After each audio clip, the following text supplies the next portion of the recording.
بسم اللہ الرحمن الرحیم۔ حج کا بیان۔ حج کے بیان میں آج عنوان بہت بہترین ہے۔ راستے میں مرنے والا حاجی، عمرہ کرنے والا یا مجاہد قیامت تک کا ثواب پانے والا ہے۔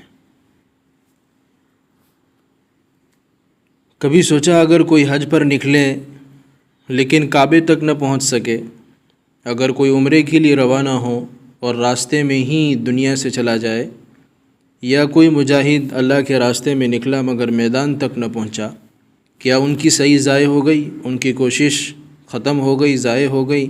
نہیں، رب کریم کا وعدہ ہے ان کا اجر قیامت تک جاری رہے گا۔ حدیث ہے رسول اللہ صلی اللہ علیہ وسلم کی کہ آپ نے ارشاد فرمایا کہ جو شخص حج کے لیے جائیں اور راستے میں انتقال کر جائیں، اس کے لیے قیامت تک حج کا ثواب لکھا جائے گا۔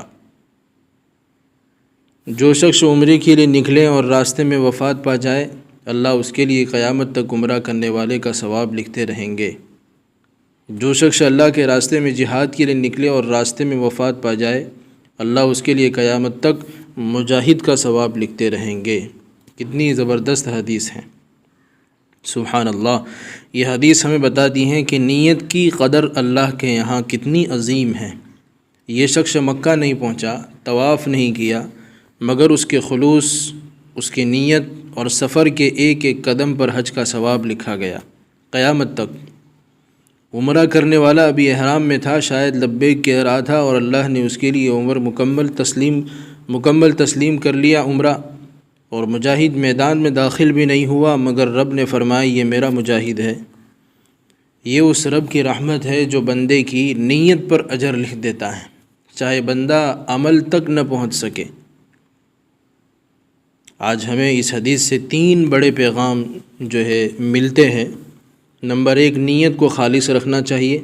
رب تمہارے دل کو دیکھتا ہے، منزل کو نہیں دیکھتا۔ نمبر 2، راستہ اختیار کرو، قدم بڑھاؤ، سفر شروع کرو۔ منزل تک پہنچنا یا نہ پہنچنا یہ اللہ کا کام ہے، کوشش تمہاری ہو۔ نمبر 3، اللہ سے حسن ظن، اچھا گمان رکھو، وہ رب ہے، بدلے میں قیامت تک کا ثواب دیتا ہے۔ اللہ رب العزت سے دعا ہے کہ اللہ ہمیں نیک نیتی عطا فرمائیں، حج اور عمرے کی توفیق عطا فرمائیں۔ ہمیں منزل نہ بھی ملے تو ہماری راہ میں اٹھائے ہر قدم کو، ہماری نیت کو، ہمارے شوق کو قبول فرمائیں، ہمارے لیے قیامت تک کا اجر اللہ رب العزت لکھ دے۔